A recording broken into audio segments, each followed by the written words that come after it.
Hey there, everybody. They call me GMillion, or my superhero name will be known as the Mullet. I played the Avengers on PC for about 5 hours now, and I'm going to give you my single player first impressions of the game. I haven't not played the multiplayer yet because it looks like it's after story stuff, so I do not want to spoil myself. So this video is just going to focus on the single player story, the characters, and overall my impressions of the story. Let's get into it, dog. Okay, so the first part of the story I'm going to get into actually before I get into the story, I'm going to talk about the gameplay. I got into the game thinking, oh, this game's gonna suck. I hear all this bad shit about the beta. I was really bored on Tuesday, so let me play this game for a couple hours. I popped down $80, got it on Steam, and I actually was surprisingly blown away by it. It's not the best game of the year. It's no Last of Us, it's no Ghost of Tsushima. It's your run of the mill third person action superhero game. Um it's, it's very hard to explain. There's going to be some gameplay in the background. Um it's like it's it's better than um Saints Row 4 because that game has superpowers in it. Every superhero has their own special abilities, like Iron Man, you can fly, you can shoot your blasters. Black Widow, you have your guns, you have your hand-to-hand combat.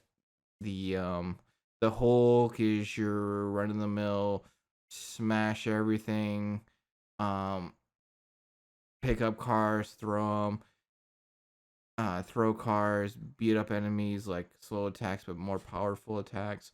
The the mission, you can actually play with all the characters except for your main character that you seem to play with for the first part of the story. Captain America is your um run of the mill smash, not martial arts character with your shield. Then you got your Thor with the hammer. So that kind of reminds me of playing as Kratos. Then you have Koala, your Miss Marvel. She's Mrs. Stretchy, so she she has like very stretchy arms. Um, she's very fun to platform with because like she can use her arms as a um as a what's it called, grappling hook. And her special ability, she gets super big, like big as the Hulk big. She's the youngest character, she's in her teens, so she's kind of like the main person in the story. So let's get into the story beats. The story takes place here in San Francisco. It's A Day, and you're this girl named Koala Khan.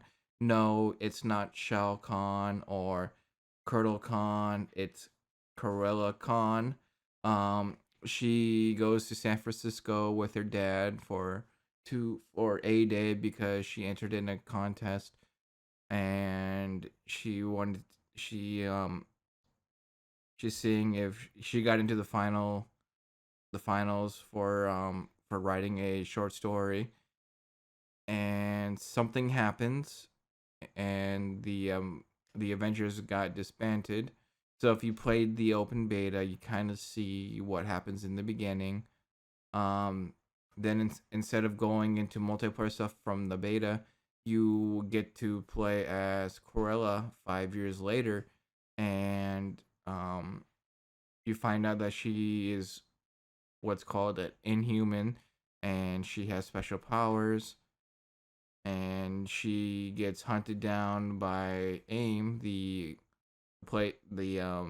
anti-heroes, or the military, or whatever it's called, the security that takes place of the Avengers. Then then it's your job to get the Avengers back together.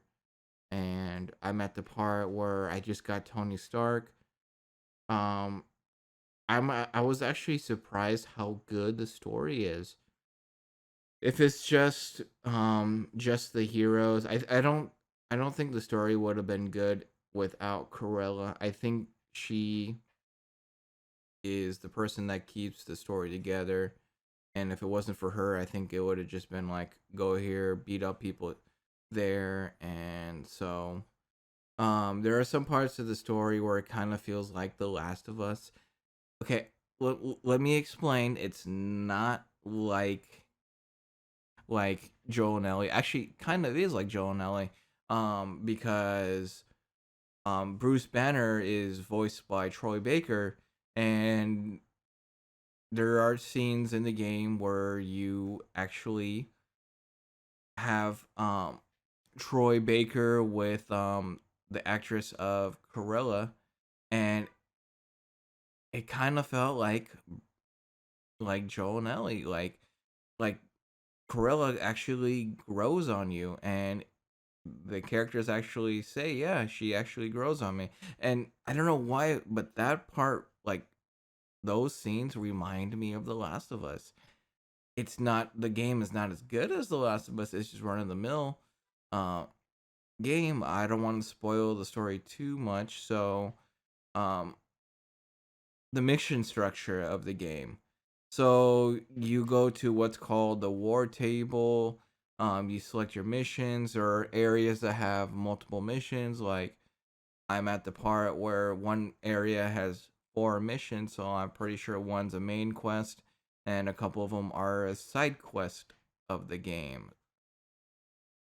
So I'm gonna have to go and do all the side quests and the main quest. They don't do a good job telling you which one is a side quest and which one's a main quest, because I just kind of stopped playing there to get this video out. So I guess I could be wrong when I go back playing the game. Um,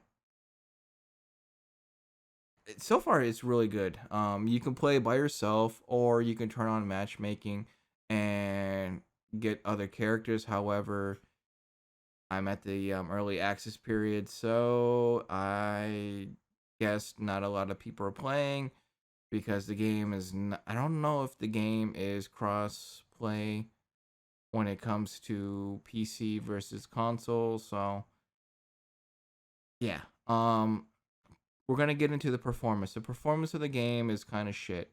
I will be very blunt with you guys. The performance of the game, pretty damn shit, because couple of reasons. Okay, let's just put it this way. I could play Death Stranding. That's an open world game. 60 FPS, 4K with DLSS 2.0. This game does not support DLSS at all. This game does not support ray tracing. I'm surprised this game supports um HDR, but I haven't found any ray tracing options, or I haven't found any DLSS settings. I'm playing 1440p high settings. There's no reason why I get um my performance jumps goes between 45 FPS up to 60 FPS. Even at the war table, like I'm just spinning my camera around at the at what's it called, the ship that you occupy in the game. I forgot what the ship is called. Starts with a C. Um, yeah, it's just the performance is all over the place. Even like, so I thought it was just 4K, so I jumped it. I put it down to um 1440, and still the same thing. Even dropping it down to medium settings, I still get the same performance. I was also recording the game. Maybe that has something to do with it, or maybe it has something to do with my live streaming. When I live streamed the game ran like shit. That's why I stopped my stream earlier. When I was recording the game, the game was running like a poorly optimized game. The game does run poorly. I don't know if my PC's too old. I have a um, Core i7 7700K, 16 gigabytes of RAM, 2070 Super, and yeah, like I don't know why I get good performance in other games, even in 1440, then I get shitty performance in this game. So so I'm thinking, is this game is poorly optimized? Maybe there's gonna be a day one patch. I remember updating my game ready drivers for my PC, and this was before I even purchased the game. So I updated the drivers without any idea of me purchasing the game. Okay, so after talking about the performance, let's talk about the monetization in the game. Um, this game is gonna support free heroes, and off the bat, there is a marketplace. Um, I don't see any battle passes yet. They're talking about each character having their own battle pass, but right now you could buy costume packs for your characters. You could buy like certain bundles. They're kind of expensive.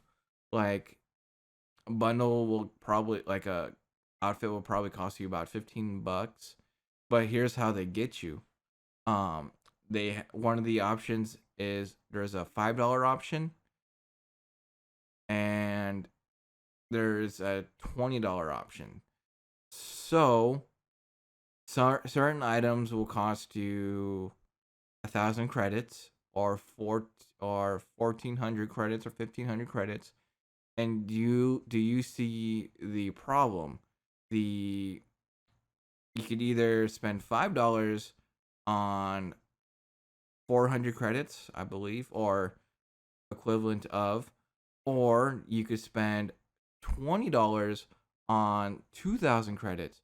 But the majority of the items are 12,000 credits, or I mean 1,500 credits, or 1,500 credits. So you're either spending less than what you need to get the items, or more than what you need to get the items, and you have credits left over. So each so doesn't so it doesn't really matter. Like, doesn't matter what you buy, you're gonna have credits left over. Um, it's kind of the same way as Call of Duty. Now, I don't really mind cosmetic items because I don't really need cosmetic items. If I know that I'm gonna have a main, I would probably only get cosmetics for my main. Let's just say Call of Duty, my main operator is Mara.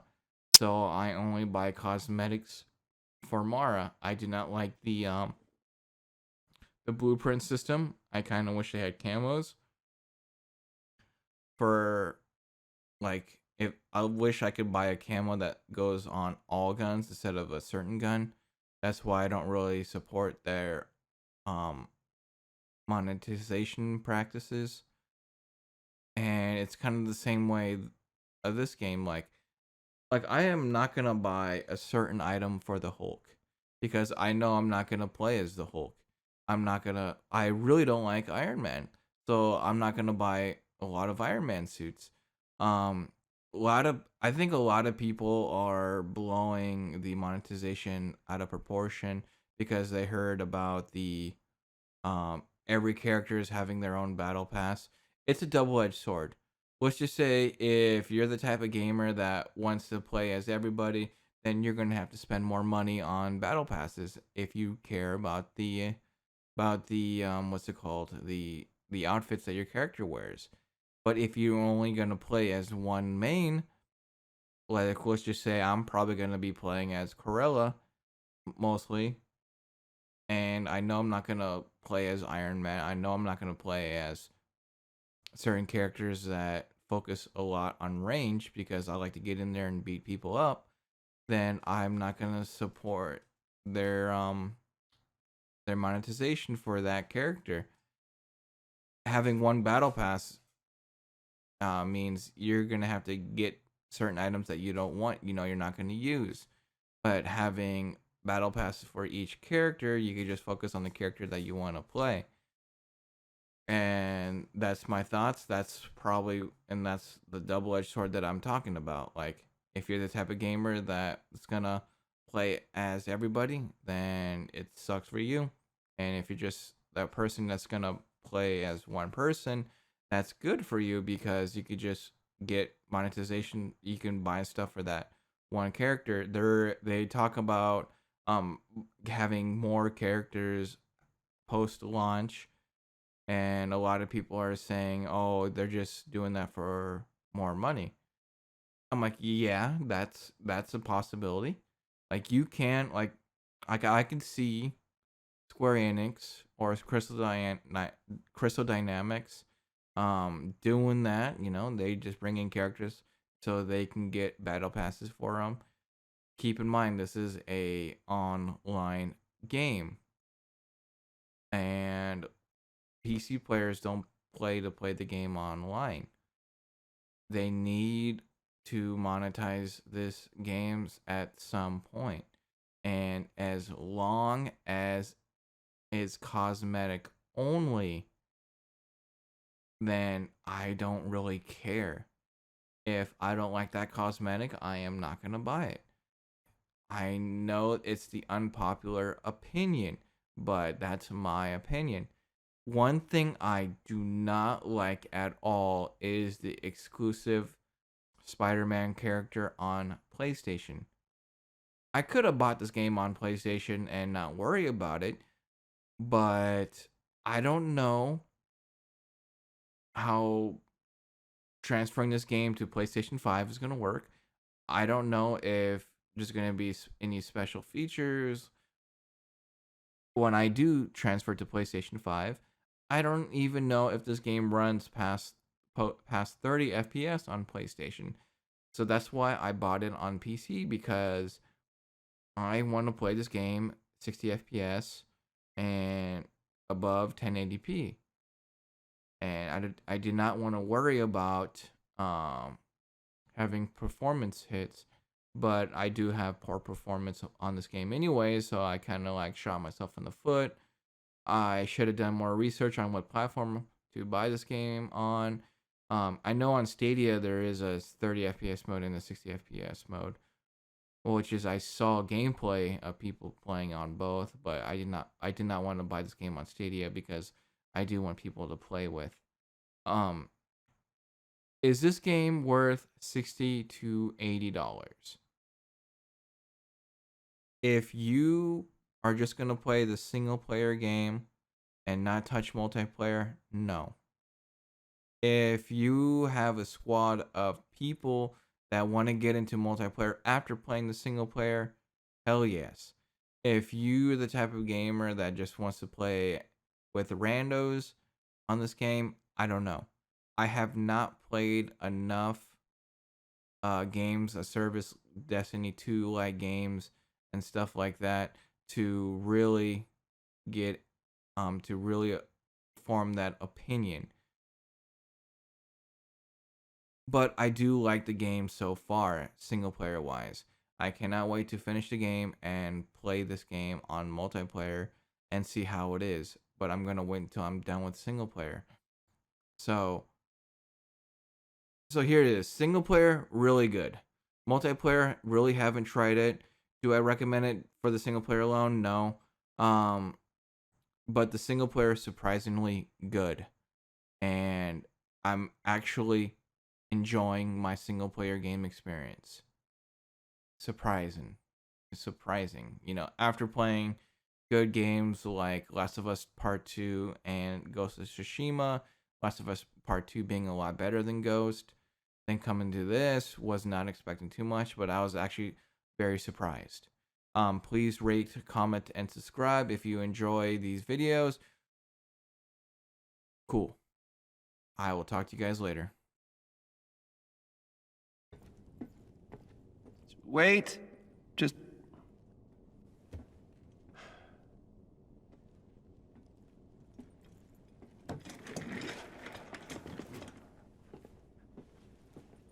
You'll need a ride. Really? Showers and thunderstorms. Westerly winds to 36 miles per hour. With a high of 39 degrees, with the temperature dropping rapidly towards the sea. Showers and thunderstorms expected to continue to